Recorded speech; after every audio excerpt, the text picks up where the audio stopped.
In this video, I'm going to go over some of the techniques that I've used over the years to save thousands of dollars on automotive repairs. Now, although this is a DIY channel, I do have cost-saving strategies for you, whether you do all of your own work yourself at home or you take your vehicle to a garage and get them to do all the work for you. Before I get into it though, if any of these tips save you a few dollars, do me a favor, hit that like, hit that subscribe. If you've got some better tips, by all means, put them in the comments below. I will put timestamps in if you want to skip to sections you're most interested in.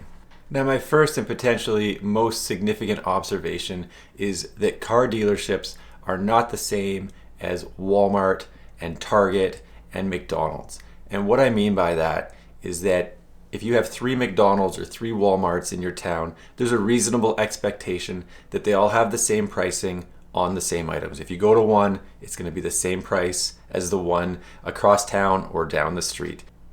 But what I've found is that if you have 3 Nissan or 3 Mazda or 5 Ford dealerships in your town or city, they generally will not have the same pricing on parts.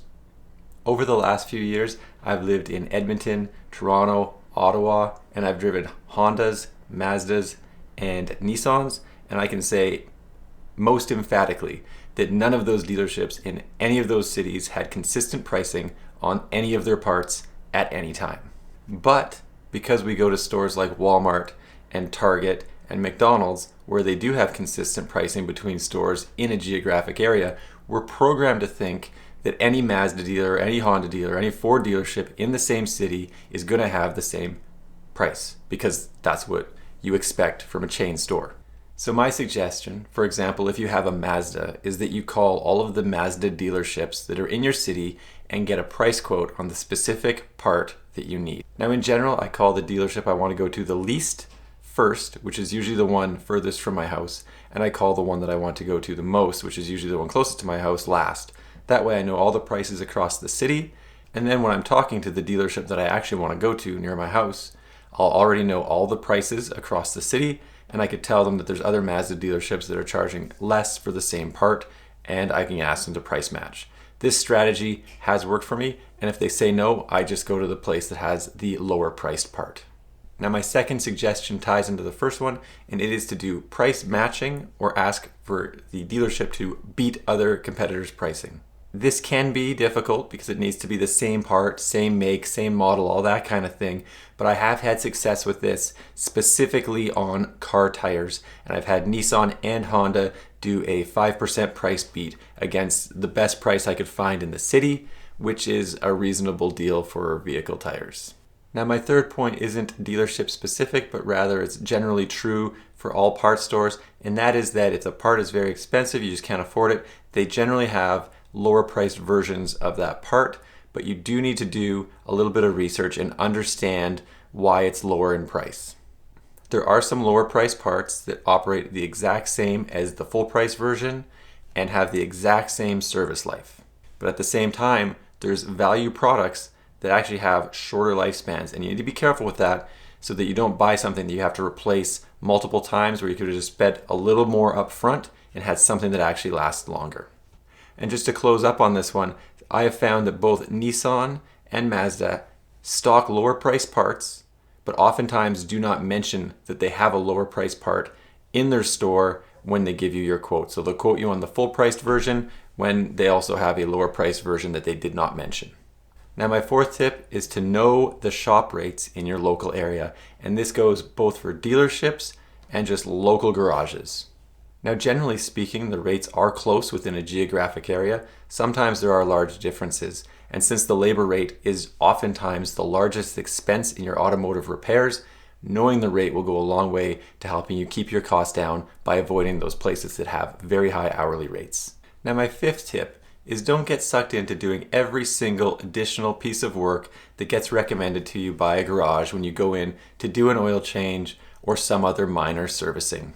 Now, of course, if it's a safety concern or there's a risk to destroying your vehicle, you should get that work done on the spot. But anything else, I would recommend just waiting and taking that information and shopping it around in the local area to see what other people are charging for the same work. I've seen people get completely spun up at car dealerships and they end up spending hundreds of dollars on pretty minor repairs and maintenance that they weren't really expecting to pay when they went in to go and get their oil change done.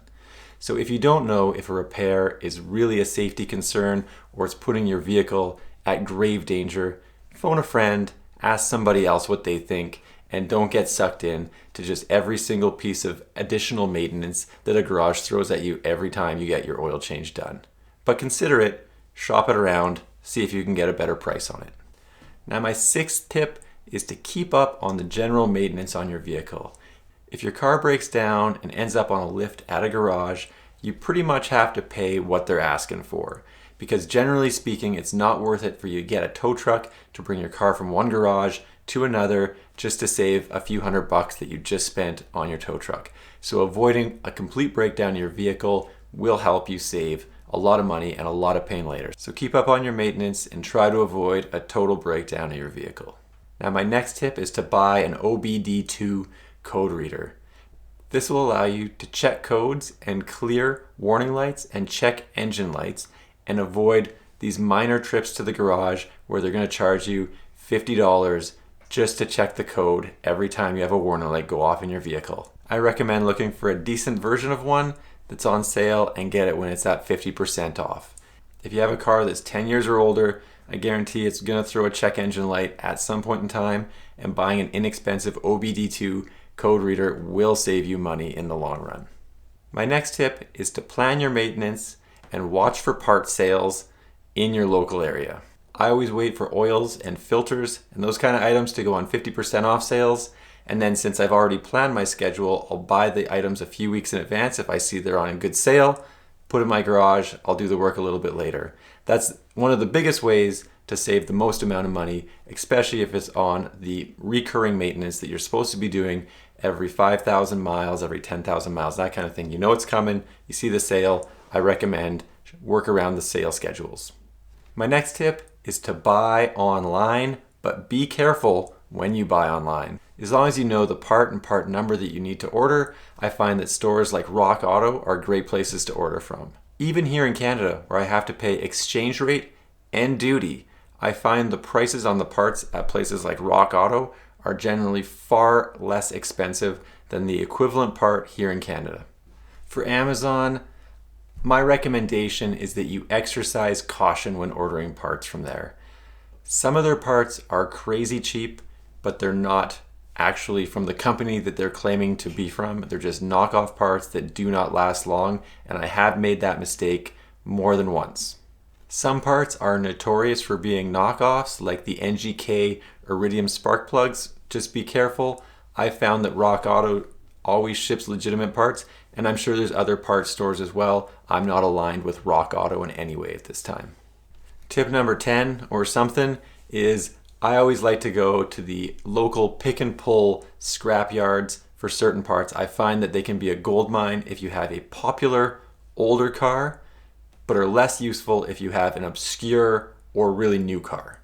Items like fuses and relays, any bolts, plastic trim pieces, headlight housings, that kind of stuff, it's always at a scrapyard for those pick and pull type scrapyards. You just go in and you get those items, and they're generally speaking just absolutely dirt cheap as compared to buying the item new. The other benefit of going to the pick and pull scrapyard is that you also get the experience of removing that part from a broken vehicle that's just out in the lot. So you'll learn how to do the job you want to do before you actually do it on your vehicle. So to get the part, generally speaking, you have to do that work, get the part, bring it home, and then you're ready to do that work on your vehicle. One thing to keep in mind, that vehicle is in a scrapyard for a reason. So be careful with the parts that you're getting. If you're going for engine, transmission stuff, I would be very careful. Like I said, I like the plastic bits, the headlight housings, that kind of stuff. I always get that from the pick and pull scrapyard, especially for my vehicles that are 10 or more years old. Now my last tip is to do some of the work yourself. Even if you're not that confident, you can start on some of the smaller things like changing your air filter, your windshield wiper blades. Changing your engine oil and engine oil filter is generally pretty easy as well and really doesn't require that many tools. Then, after you've developed some of the confidence required on the little jobs, you can progress to more challenging jobs and grow your toolbox over time. Generally speaking, you don't save that much money doing some of the smaller jobs yourself, but if you take on some of the slightly larger jobs, like brake pads, brake rotors, that kind of thing, that's when you start saving several $100s every time you do your own work on your vehicle. And that's all I got for now. Like I said, if you've got better ideas, throw them down in the comment section. And if you save a few dollars by using some of my tips, don't forget to like and subscribe.